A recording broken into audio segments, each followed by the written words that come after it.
Arts নাইবা কমাৰ্চৰ পৰা হাই ছেকেণ্ডাৰী উত্তীৰ্ণ হোৱাৰ পিছত বহুতো ছাত্ৰ ছাত্ৰীয়ে মেডিকেল কোৰ্সত এডমিশ্যন ল'ব বিচাৰে। মেডিকেল কোৰ্স কেৱল মাত্ৰ যে সায়েন্সৰ ছাত্ৰ ছাত্ৰীৰ কাৰণে তেনেকুৱা নহয়। কিছুমান মেডিকেল কোৰ্স আছে যিবোৰ কোৰ্সত আৰ্টছ নাইবা কমাৰ্চৰ ছাত্ৰ ছাত্ৰীয়ে এডমিশ্যন ল'ব পাৰে আৰু গভৰ্ণমেণ্ট আৰু প্ৰাইভেট চাকৰি কৰিব পাৰে। কি কোৰ্স আছে এই বিষয়ে এই ভিডিঅ'ৰ জৰিয়তে বিতংকৈ আলোচনা কৰিব বিচাৰিছোঁ। এই বিষয়ে যদি জানিব বিচাৰে তেতিয়াহ'লে সম্পূৰ্ণ ভিডিঅ'টো চাব পাৰে। প্ৰথমটো কোৰ্স হৈছে ANM। এইটো এটা নাৰ্ছিং কোৰ্স। এই কোৰ্সৰ ডিউৰেশ্যন হৈছে মাত্ৰ 2 বছৰ। ইয়াতে আৰ্টছ কমাৰ্চ সায়েন্স সকলো ছাত্ৰ ছাত্ৰীয়ে পঢ়িব পাৰে আৰু তেওঁলোকৰ এলিজিবিলিটি ক্ৰাইটেৰিয়া হৈছে মাত্ৰ 40% নাইবা 45%। আন এটা নাৰ্ছিং কোৰ্স হৈছে GNM। এইটো 3 বছৰীয়া এটা কোৰ্স। এই কোৰ্স যিকোনো ষ্ট্ৰীমৰ ছাত্ৰ ছাত্ৰীয়ে কৰিব পাৰে আৰু ইয়াতে ইংৰাজী মেণ্ডেটৰী। এই GNM নাইবা ANM কোৰ্স কৰাৰ পিছত সকলো ছাত্ৰ ছাত্ৰীয়ে অসমৰ গভৰ্ণমেণ্ট হস্পিটেলত চাকৰিৰ কাৰণে এপ্লাই কৰিব পাৰিব। অসমৰ যিবোৰ গভৰ্ণমেণ্ট হস্পিটেল আছে আৰু তাতে যিমান নাৰ্ছ আছে তাৰে বেছি সংখ্যক নাৰ্ছেই হৈছে এই ANM আৰু GNM কৰা। গতিকে ছাত্ৰ ছাত্ৰীয়ে যদি ANM নাইবা GNM কৰিব বিচাৰে তেতিয়াহ'লে কৰিব পাৰে। এতিয়া আহিছোঁ নেক্সট কি আছে। নম্বৰ হৈছে হস্পিটেল এডমিনিষ্ট্ৰেশ্যন এণ্ড মেনেজমেণ্ট। তাৰে 1 নম্বৰ কোৰ্সটো হৈছে BBA ইন হস্পিটেল মেনেজমেণ্ট। এই কোৰ্সৰ ডিউৰেশ্যন হৈছে মাত্ৰ 3 বছৰ। ইয়াতে যিকোনো ষ্ট্ৰীমৰ ছাত্ৰ ছাত্ৰীয়ে পঢ়িব পাৰে আৰু হাই ছেকেণ্ডাৰী চূড়ান্ত পৰীক্ষাত মিনিমাম 50% পাব লাগিব। 2 নম্বৰটো হৈছে মেডিকেল অফিচ মেনেজমেণ্ট।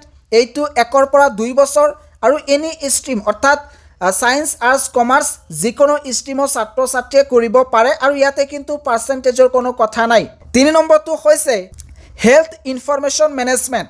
এইটো 3 বছৰীয়া এটা কোৰ্স আৰু এই কোৰ্সটো যিকোনো ষ্ট্ৰীমৰ ছাত্ৰ ছাত্ৰীয়ে কৰিব পাৰে। এতিয়া আহিছোঁ আন কেইটামান মেডিকেল কোৰ্স লৈ।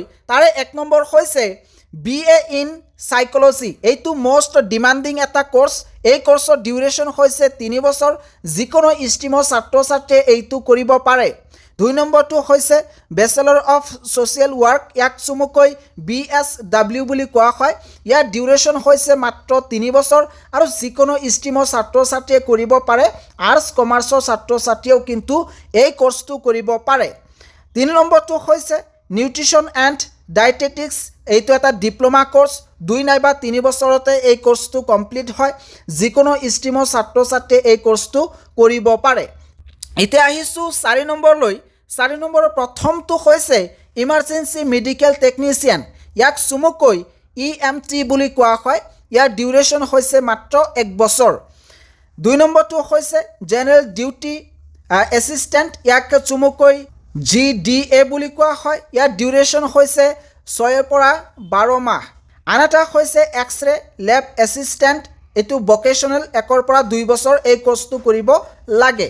এইখিনি হৈছে আৰ্টছ নাইবা কমাৰ্চ লৈ হাই ছেকেণ্ডাৰী উত্তীৰ্ণ হোৱা ছাত্ৰ ছাত্ৰীৰ বাবে মেডিকেল কোৰ্স। এই কোৰ্সকেইটাৰ পৰা ছাত্ৰ ছাত্ৰীয়ে কোনটো কোৰ্স কৰিব বিচাৰে এই ভিডিঅ'ত কমেণ্ট কৰি জনাই দিব পাৰে।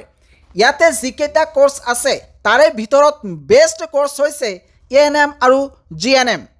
কিন্তু অসমত যদি ANM নাইবা GNM কৰিব বিচাৰে তেতিয়াহ'লে CEE এটা এক্সাম হয়। সেই এক্সামটো দিব লাগিব।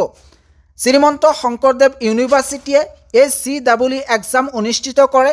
এই CEE এক্সামত ভাল এটা নম্বৰলৈ উত্তীৰ্ণ হোৱাৰ পিছত অসমৰ যিকোনো গভৰ্ণমেণ্ট নাইবা প্ৰাইভেট কলেজত এডমিশ্যন ল'ব পাৰিব। যদি CEE এক্সাম নিদিয়ে তেতিয়াহ'লে অসমৰ কোনো প্ৰাইভেট নাইবা গভৰ্ণমেণ্ট কলেজত এডমিশ্যন নাপায়। যদি এই পৰীক্ষাটো নিদিয়ে তেতিয়াহ'লে যিকোনো প্ৰাইভেট ইউনিভাৰ্চিটি নাইবা অসমৰ বাহিৰত এডমিশ্যন ল'ব লাগিব। যদি কোনোবাই একেবাৰে কম খৰচত অসমৰ বাহিৰত এই 2টা কোৰ্সত এডমিশ্যন ল'ব বিচাৰে তেতিয়াহ'লে স্ক্ৰীনত দিয়া নম্বৰত যোগাযোগ কৰিব পাৰে।